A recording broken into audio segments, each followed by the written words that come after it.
Combien est indispensable le témoignage de toutes les familles qui vivent chaque jour leur vocation. Combien est urgente une grande prière des familles qui s'intensifient et s'étendent au monde entier, dans laquelle s'exprime l'action de grâce pour l'amour en vérité, pour l'effusion de la grâce de l'Esprit Saint, pour la présence du Christ parmi les parents et les enfants, du Christ rédempteur et époux qui nous aima jusqu'à la fin. Jean 13, 1. Nous sommes intimement convaincus que cet amour est plus grand que tout, et nous croyons qu'il est capable de dépasser, de vaincre tout ce qui n'est pas amour. 1 Corinthiens 13, 13.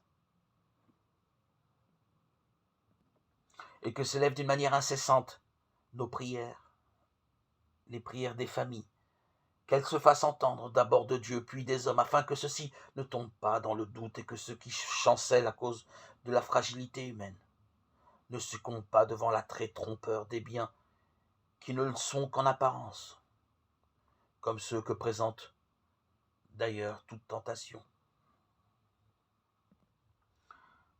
À Cana de Galilée, où Jésus a été invité à un repas de noces, sa mère présente, elle aussi s'adresse aux serviteurs en leur disant « Tout ce qu'il vous dira, faites-le. » Jean 2, 5.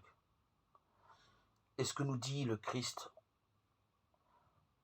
dans notre histoire aujourd'hui constitue un vigoureux appel à une grande prière.